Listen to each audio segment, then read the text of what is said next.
The first thing I heard when I stepped into the Orchid Ballroom was my brother's fiancée calling me a smell. Not directly, of course. Camille had a way of slicing people without ever staining her lipstick. She leaned toward two women in satin gowns, women who looked like they'd never opened a door without expecting applause, and said, just loud enough for the room to catch it, "Oh. She's here. The barn girl." Then she laughed softly, like it was a compliment she'd gifted herself. The women giggled and glanced at my boots like they were tracking mud across a museum floor. Someone's champagne flute clinked against another. A chandelier sparkled above us, throwing light over marble so perfect it looked poured. And I did what I've always done in rooms where I'm treated like an afterthought. I stayed still. I let the insult land without flinching. Because none of them knew what I knew. I signed the deed to this hotel 2 years ago. The Halcyon. Every staff member gliding between tables in black and gold. Every screen behind the stage. Every inch of Italian marble under Camille's heels. And at 9:10 tonight, when her father made the "Welcome to the family" toast, Camille was going to learn the only lesson that ever matters in a room like this: don't call someone low class while you're standing on their ground. But I had no idea what was coming next. My name is Mara Caldwell. I'm 32, and I grew up in a town where the fanciest thing in the grocery store was a cheese wheel behind glass. When people picture country, they imagine sunsets and charm and folksy wisdom. What I remember is the quiet cruelty of being measured in the same household scale every day and always coming up light. My brother Evan is 3 years older than me. He's the kind of man who's never been late to anything in his life, not even a compliment. He's our mother's favorite in the way some women love a son, like he's proof they did something right. Growing up, if Evan won a ribbon, it went on the fridge. If I won a ribbon, my mother would tilt her head and say, "That's nice, Mara, the way you talk to a neighbor's child you can't remember the name of." When I left for college, I didn't leave because I hated home. I left because home didn't make room for me. I put myself through school with 2 jobs. One was cleaning rooms at a small boutique hotel downtown. Not glamorous work. My hands cracked in winter from chemicals and hot water. My knees ached from scrubbing grout. But I liked something about it. Hotels are systems. If you pay attention, you can see the whole machine. Who works, who coasts, who lies, who fixes what breaks. I watched managers make decisions that cost thousands because they couldn't be bothered to listen to housekeepers. I watched guests throw money at problems they created with their own entitlement. I learned, piece by piece, where power actually lives. And I kept my mouth shut. By 27 I'd saved enough to buy a tiny property with a partner. By 30 I owned 3 on my own. Not because someone handed me anything, and not because I was lucky, because I was stubborn, careful, and allergic to being dependent. 2 years ago, I bought the Halcyon Hotel. The Halcyon is old money dressed in modern light, crystal chandeliers, marble floors, velvet chairs you sink into, and a staff trained to make rich people feel like the world was built for them. I run a small hospitality group now, 3 properties across the region. I don't flash it. I don't post it. I don't talk about it at family holidays because family holidays stopped being holidays for me a long time ago. I never told my mother. She never asked. To her, I'm still the girl who went off and tried something. And here's the part one don't say out loud: for the past 4 years, I've been quietly paying my parents' bills. Mortgage. Utilities. My dad's physical therapy after his back surgery. A leaking roof they couldn't afford right now. Every month, my company's account sent the money through a donor-advised fund. No names. No gratitude. No questions.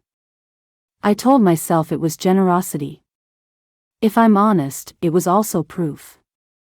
A silent, stubborn little message I kept sending into a family that didn't look at me. I'm here. I'm capable. I'm not who you decided I am. So when the invitation to Evan's engagement party arrived, late, like an afterthought, I almost threw it away. But something in me, the part that still hopes despite the evidence, thought maybe this was a turning point. If only I knew what I was walking into. The Orchid Ballroom was everything Camille would design, extravagant but calculated, expensive but performative. There was a champagne wall, each flute perched like a trophy. White orchids spilled from arrangements so lush they looked indecent. Ice sculptures glowed blue. A photographer circled like a hawk, catching laughter at flattering angles. People weren't celebrating love. They were celebrating status. I slipped inside wearing dark jeans, my favorite boots, and a blazer that looked plain until you touched the fabric. That's how real money works when it's earned. It doesn't need to scream. It just needs to hold up. A server passed me with a tray. Her eyes flicked to my face, then away, professional. My staff knew not to acknowledge me unless I spoke first. Discretion is part of what we sell here. Across the room, Evan stood with Camille, looking like a man who believed he'd finally been promoted into the world he always admired. He kept adjusting his cuff links like he was afraid they'd vanish if he stopped checking. Camille's smile was bright and sharp, the kind that can slice a room into important and in the way without anyone noticing. And then my mother found me. She approached with that same look she wore when I was 14 and she'd found my mudcake sneakers by the back door, mild disgust disguised as concern. "Mara," she said, like my name cost her something. "You came." "It's an engagement party," I said. Seemed relevant. Her eyes dropped to my boots. She didn't even try to hide it. "Couldn't you have worn something more appropriate? Camille's family is very refined." Refined. She said it like it was a language I refused to learn. "I came from work," I said. Which was true. I'd been meeting with my chef about the brunch menu. I just didn't mention that work meant deciding whether to expand into a fourth property. My mother sighed, soft, practiced, disappointed. "Just try not to embarrass Evan," she said, and drifted away to rejoin a circle of women wearing pearls and opinions. 20 seconds. That's all it took for me to feel like I was 12 again, standing in the kitchen while Evan got praised for existing. I made myself breathe. Then Evan noticed me and walked over, his smile a little forced. Like he was being polite to a colleague he didn't choose.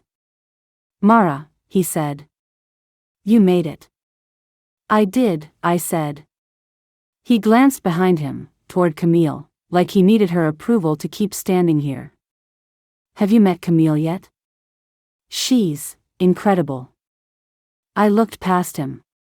Camille was laughing with her bridesmaids, one hand resting on her collarbone in a gesture designed to show off her ring. She looked like she belonged in a perfume ad. I said, "I've seen her." Evan chuckled awkwardly, like I'd made a joke.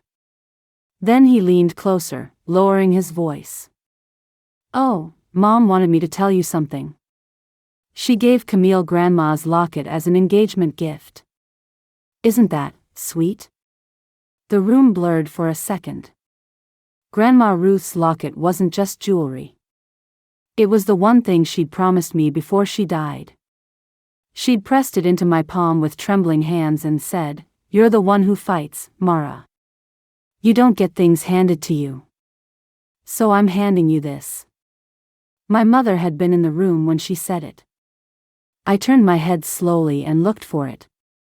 And there it was, resting against Camille's throat, catching chandelier light like it had always belonged there. My throat tightened. Evan kept talking, oblivious. "Camille loves old pieces. She said it was perfect, like family history." Family history. I felt something cold settle into my ribs, heavy and still. I excused myself before I said something that would make me bleed in public. In the hallway outside the ballroom, the music dulled into a low thump. My reflection stared back at me from a gilded mirror, calm face, steady eyes, boots grounded on marble. I told myself, don't react. Observe. That's how you survive rooms like this. And that's when I heard Camille's father. He was around the corner, phone pressed to his ear, voice tight. "We need the wedding," he said. "We just need to get through it. The Caldwell money, once we're connected, it stabilizes everything. Just hold." He paused, listening, then added, "After the ceremony, it all works out." He ended the call and turned back toward the ballroom, his face smoothing into a smile like a mask sliding into place. I stood frozen in the corridor. Caldwell money? What money did he think we had? And that's when everything shifted. I went back into the ballroom and watched them like I was watching a stage play with a trapdoor I hadn't found yet. Camille moved through guests with air kisses and perfect timing. Her parents, Grant and Elise Hart, stood near the edge of the dance floor, polished, expensive, and slightly too alert. Grant checked his phone often, his jaw tightening before he forced his smile back on. Elise kept touching her bracelet as if confirming it was still there. They looked wealthy. But wealth that has to prove itself always looks a little strained. Like someone holding a heavy tray with a confident grin. I found my general manager near the service entrance, Jasper Lynn. Jasper's a quiet man with a talent for solving problems before they become disasters. His eyes met mine. A subtle nod. He read my face and stepped closer. "Everything okay?" he asked, softly. "Not yet," I said. "But it will be." I didn't give him the whole story. I didn't need to. Jasper understood the hierarchy of urgency in a hotel. He understood when a night was about to turn. "I need information," I said. "On the Harts. Anything public. Businesses, lawsuits, whatever you can find. And I need it fast." He didn't ask why. "That's why I trust him. I'll have our compliance consultant run a scan," he said. "And I'll check a couple of databases we use for vendor vetting. In my world, you don't sign contracts blind. You don't host events without knowing who's in your building. There are systems for that." Jasper slipped away like a shadow. I returned to the room with a drink I didn't want and stood near a pillar, listening. I caught fragments. Grant Hart talking too loudly about temporary liquidity issues, as if saying it first made it less real. Elise laughing at nothing and asking a guest if he still had contacts at the bank. Camille flirting with a man old enough to be her uncle, batting her lashes while Evan stood beside her like a proud accessory. My phone buzzed. A message from Jasper, "Give me 20. I watched the clock above the bar tick forward. 8:22, the toast was at 9:10. Then Camille found me. She appeared at my side with a smile so sweet it could rot teeth. "Mara," she said. "We should talk.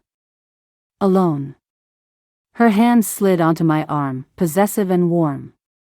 In public, she was gracious. A future sister-in-law doing her duty. She guided me toward a quiet corner near the restrooms. As soon as we were out of earshot, her smile vanished.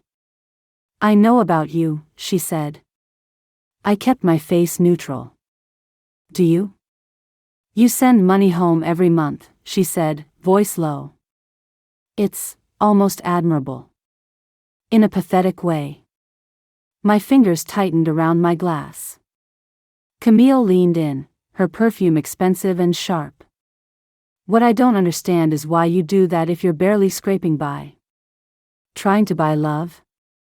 Trying to prove you're worth something?" She tilted her head. "Evan told me everything. How you've always resented him. How you never handle not being the favorite. A lie wrapped in intimacy. Triangulation, served like dessert. She continued, I'm marrying Evan. I'm becoming a Caldwell. And honestly, it would be better for everyone if you stayed out of the way. She said it gently, like she was offering advice. Nobody would miss you, she added. You're dead weight. Then she patted my arm, condescending comfort, and walked back into the ballroom with her public smile already restored. For a second, I stood there, staring at the doorway she disappeared through. Camille thought I was broke. She thought Evan was the secret provider. She thought the world was arranged exactly the way my mother had always insisted it was, Evan on top, me somewhere below, trying to earn oxygen. If arrogance burned calories, Camille would have vanished into air. I took one slow breath. Then another. And I reminded myself, I don't win by getting loud. I win by getting precise. My phone buzzed again. Jasper, meet me by the garage stairwell. Now. I slipped out of the ballroom and down the hall, past a pair of framed photos of the Halcyon's grand opening, my grand opening, though no one in my family knew that. In the parking garage, the air was cooler, smelling faintly of concrete and motor oil. Overhead lights flickered, one of them making a soft ticking sound like a nervous heartbeat. Jasper waited beside a pillar, holding a slim folder. His face was pale. Where did you find this? I asked. Vendor database, he said. And a compliance contact. Mara, these people aren't just a little shady. He handed me the folder. Inside were printouts, civil filings, a string of LLCs with similar patterns, a news clipping from another state about an investment partnership accused of misrepresentation. Not conclusive yet, but enough to make my skin go cold. And then a photo. A woman with darker hair, different makeup, same eyes as Camille. The caption, formerly known as Callie Wynn. My throat tightened again, but this time it wasn't grief. It was a different kind of dread. They're under investigation, Jasper said quietly. Not criminal charges yet, but there's a task force in 2 states looking at wire transfers linked to their companies. I stared at the paper until the letters blurred. Camille, Callie, whatever her name was, wasn't marrying Evan because she loved him. She was marrying him because she thought he came with a lifeboat. And now the hallway phone call made perfect sense. They needed the wedding. They needed the connection. They needed Caldwell money. But here's the problem. There is no Caldwell money. Not the way they think. My parents' house looks paid off because I've been paying it. My mother thinks Evan has been doing it because she can't imagine the truth. And if Grant and Elise Hart did their homework, they'd see a stable family, a son with resources, and a mother who brags like she's guarding a fortune. They didn't target Evan because he was special. They targeted him because my silence made the lie easier. My stomach twisted. Part of me wanted to walk away. Let Evan learn the hard way what happens when you ignore your instincts. Let my mother taste the humiliation of being fooled. Let them live with the consequences of never seeing me. But then I pictured Evan's face when the world dropped out from under him. I pictured my father's quiet shame. I pictured my mother standing in the wreckage, still too proud to admit she didn't know her own daughter. And I hated that my first instinct was still to protect them. Family is complicated. You can love people and be furious with them at the same time. Jasper watched me carefully. What do you want to do? I stared at the clock on my phone. 8:38. 32 minutes until the toast. I exhaled slowly. We don't let them marry into this family, I said. We don't let them take Evan down with them. And we don't let them use this hotel as their stage. I met Jasper's eyes. I'm going to end this tonight. His expression didn't change much. He's trained for crisis, but I saw something like respect in the set of his jaw. "What do you need?" he asked. I opened my contacts. "I need my lawyer," I said. "And my forensic accountant. And I need AV ready." Jasper nodded once. "Done." As I walked back toward the ballroom, my boots echoed against marble. And I thought, Camille called me barn girl like it was a curse. Fine. Let her. While she was busy looking down, she wouldn't see me moving the ground beneath her. But I had no idea what was coming next. My lawyer, Lena Ortiz, picked up on the second ring. It was 8:44. "Mara," she said, already alert. "You don't call this late unless something's on fire." "Maybe it is," I said, and gave her the fast version: names, documents, overheard call, the vendor scan. There was a pause while she listened, the kind of silence that means someone is already building a plan in their head. "I can verify the filings," Lena said. "I can also call a contact at the Financial Crimes Unit. If there's an active investigation, they'll want to know these people are here." "Can you do it in time?" I asked. "Yes," she said, no hesitation. "But Mara, if you're thinking of exposing this publicly, be careful. You need to stick to verifiable facts. No embellishment. No speeches that drift into opinion." I almost laughed. "Lena," I said. "Have you met my family? I don't do embellishment. I do receipts." I called my forensic accountant next, Devin Park. Devin's mind is a scalpel. He can look at an LLC structure and tell you where the lies are hiding. I sent him photos of Jasper's folder. He replied within minutes, "Give me 20. I'll map connections." I slipped back into the ballroom and watched Devin. He was smiling at guests, shaking hands, playing the role. But something about his eyes had shifted. A tension around the mouth. A glance too often toward Grant Hart. He felt it. He just didn't know what it was. My phone buzzed. A text from Evan: "Can we talk? Something feels off." I stared at it. For a moment, I wanted to answer, "Yes. Right now. You're in danger." But if I warned him too early, he might confront Camille. And if Camille caught wind of what I knew, she'd vanish. Worse, she'd take Evan with her into private damage control, spinning lies until he didn't know which way was up. This couldn't be a conversation. It had to be a clean cut. I typed back, after the toast: "Trust me." Then I put my phone away and made the decision I'd avoided making my whole life.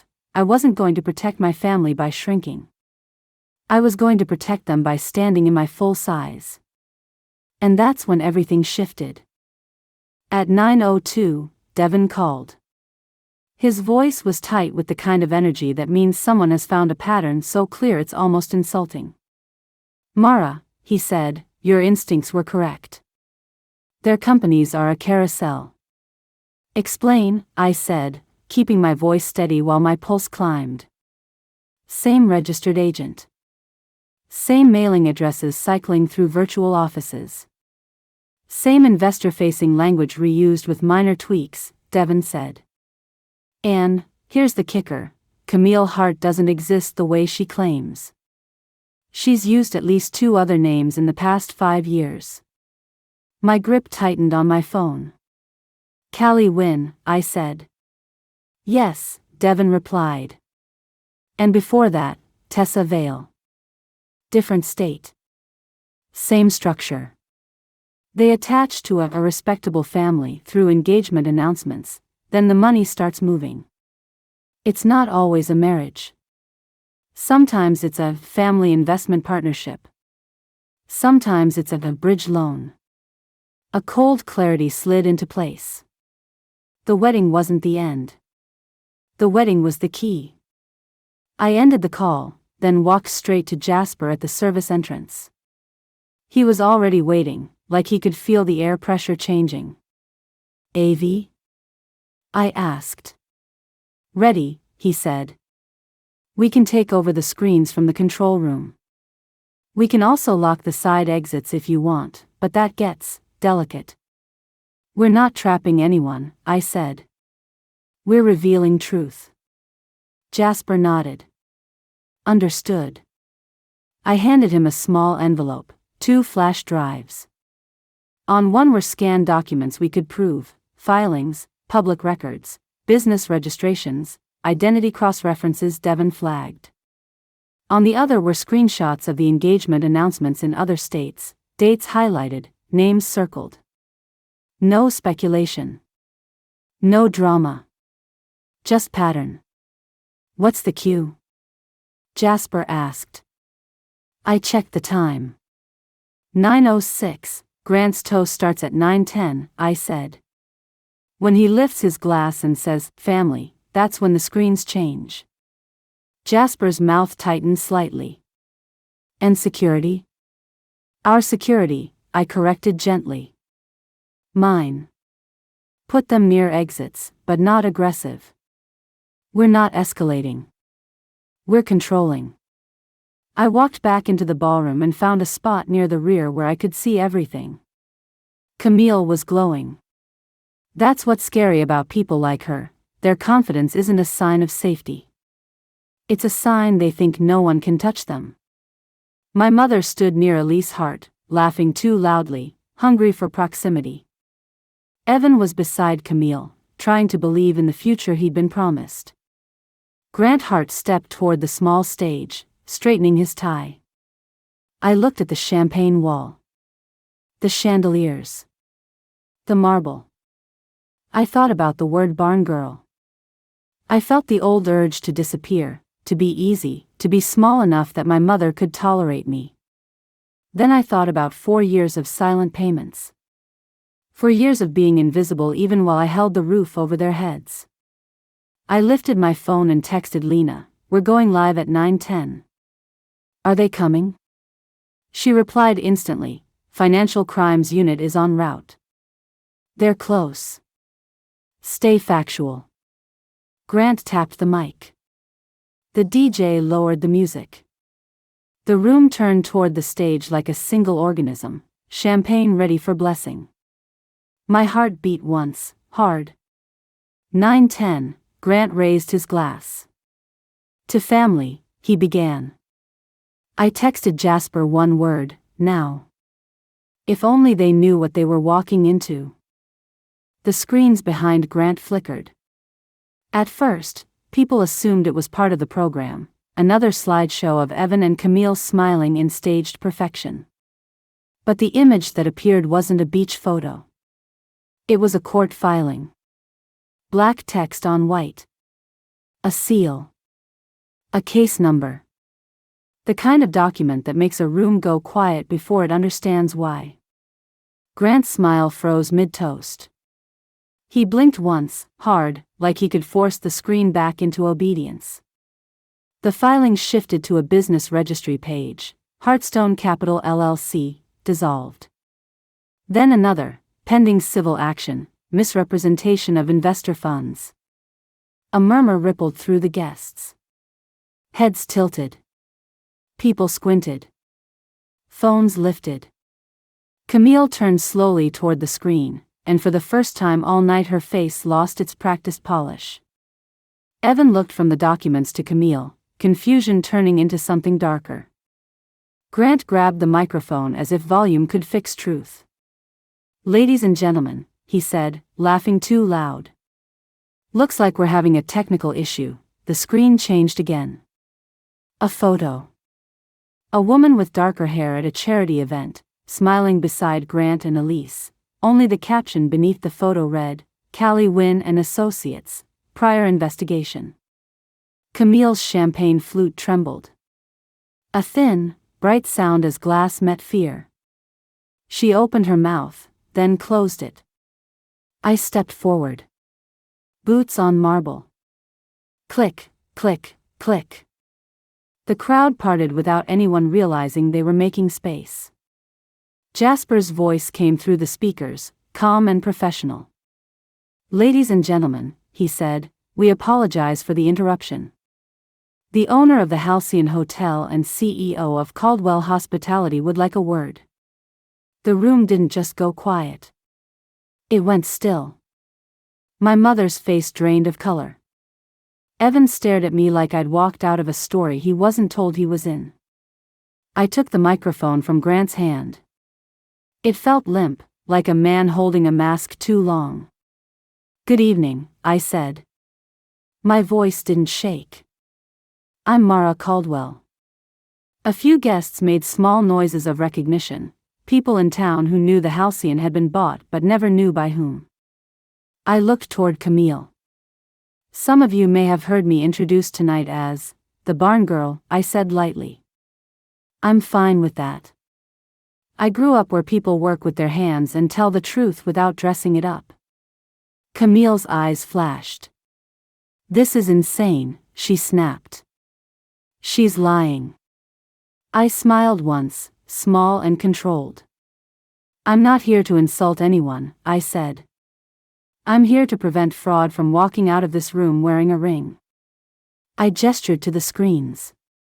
"Everything you're seeing is public record," I said. "Registered companies, dissolved entities, civil filings, and identity cross-references tied to the names in this room." Grant surged forward, voice rising. "You can't do this." "I can," I said, still calm. "Because you're in my building, using my event space, and trying to attach yourself to my family under false pretenses."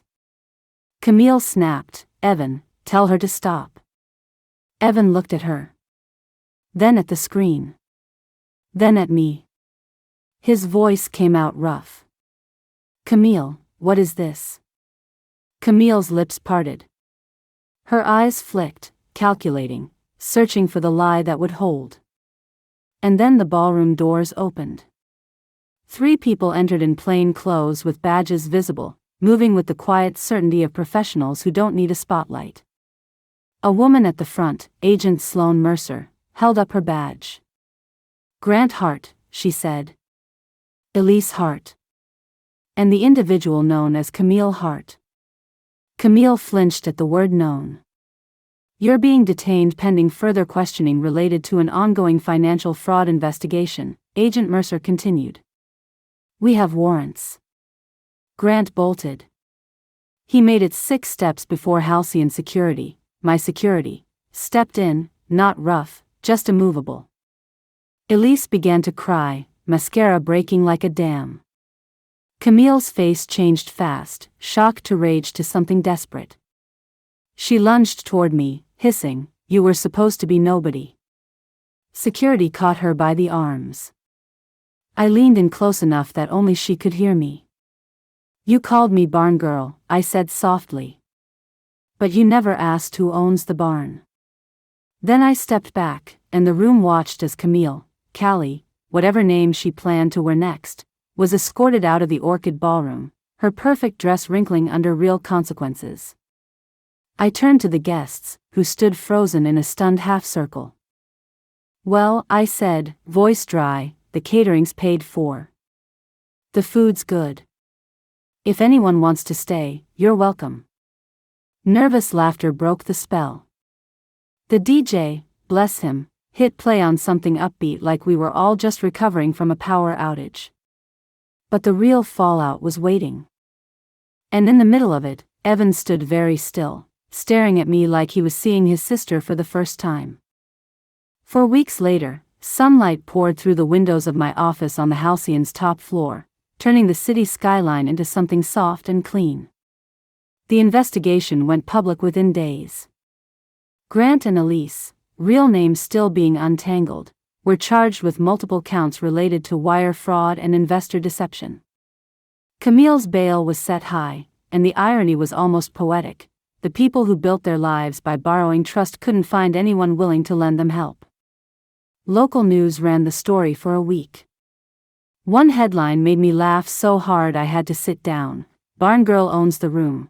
Hotel CEO stops engagement scam." I framed it. It hangs on the wall beside Grandma Ruth's locket, because yes, I got it back. That night, after Camille was dragged out screaming, the locket fell near the dance floor like a piece of glittering truth. Evan picked it up with shaking hands and placed it in my palm. I didn't know, he said, voice cracked. I'm sorry. Sorry didn't fix years. But it was a start. My mother started therapy. She told me over the phone, her voice small in a way I'd never heard, I want to understand why I did that to you. I told her we could go slow. That boundaries weren't punishment. They were structure. The kind that keeps a building standing. This morning, I hosted a breakfast for a small scholarship program my company funds, hospitality students who grew up without connections. A young woman named Lila walked in wearing thrifted slacks and nervous hope. One of my investors muttered, too loud, is she lost? I stood, crossed the room, and offered Lila my hand. Right on time, I said warmly. Come sit with us. She exhaled like she'd been holding her breath for years. And as the chandeliers sparkled above us, I thought about the night Camille called me barn girl. Fine. Let them. While they're busy looking down on you, they won't see you rising. If you liked this story, feel free to subscribe and turn on the bell so you don't miss the next one.